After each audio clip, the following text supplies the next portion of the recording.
by Gloria Hillard on the National Public Radio on October 4, 2007, over 28% of women in the military experienced some sort of sexual attack. And the Akron Beacon Journal also states on September 18, 2011, that between 70 and 80% of these attacks are never reported. Although the stats demonstrate that this issue is not very serious, it is much more prominent than most people realize. I personally do not know any women who served in the military, but after reading the article, I was more intrigued to look more in depth into the topic, and I realized that most American citizens do not realize how prominent this issue really is. The abuse happens much more than most people realize. In my speech, I will first tell you what military sexual trauma is. I will then tell you why it is never reported, and then I will finally tell you what is being done in order to prevent it and help victims of this in the future. Most people do not know the definition of military sexual trauma.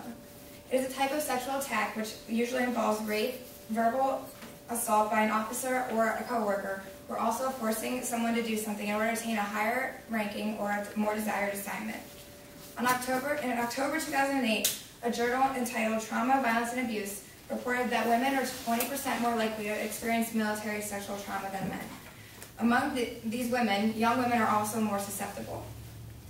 According to Trauma, Violence, and Abuse, women who enroll, or most young people who enroll, often enroll because they are trying to escape a situation at home that is dysfunctional, or they are trying to escape an abusive situation, which also leads to why women are 2 times more likely to experience military sexual assault if they have been previously raped or if they are low-ranking in the military. Most people do not understand why these attacks are not ever reported. First of all, the victims fear that they will not be believed about why this happens. The Akron Beacon Journal also states that the women who are attacked feel that they will be blamed for sending mixed messages that prompted the attack, or they will be seen as weak for having to report the attack in general. On February 15, 2011, the New York Times published an article that talked about the retaliation that the women fear that their co-workers or commanding officers will take against them if they report it. The Akron Beacon Journal supports this idea with the story about Linda Bullock, who was a victim, and she was raped by her drill sergeant. After he raped her, he told her that if she ever reported it, she would never have her military career the same again, which is why she didn't talk about it for 25 years. Most people finally do not understand why, what is being done in the future to prevent these attacks.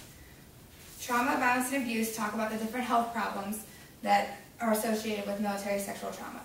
Women are 5 times more likely to experience post-traumatic stress disorder, 3 times more likely to experience alcohol abuse and depression, and they also experience many eating disorders after they have been sexually attacked in the military. These are lifelong issues that are often not even solved if they have treatment or counseling. Different organizations are trying to help these women as well. On the National Public Radio on November 4, 2007, they introduced a policy called restricted reporting. In restricted reporting, it implies that there's confidentiality further than what they previously have experienced, meaning that the people that they report on will not know that they have reported them and they cannot retaliate against them.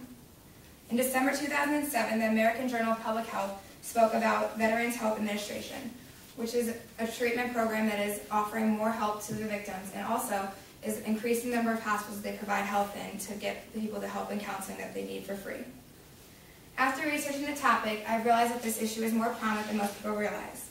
Although it is important to understand what military sexual trauma is, it is also important to understand why it is not reported and what is being done to help these victims. Women in our society are more involved in the military than they ever have been, but they are not as involved as they would like to be because of situations such as military sexual trauma. These issues will affect them for the rest of their lives, and even if they have treatment or counseling.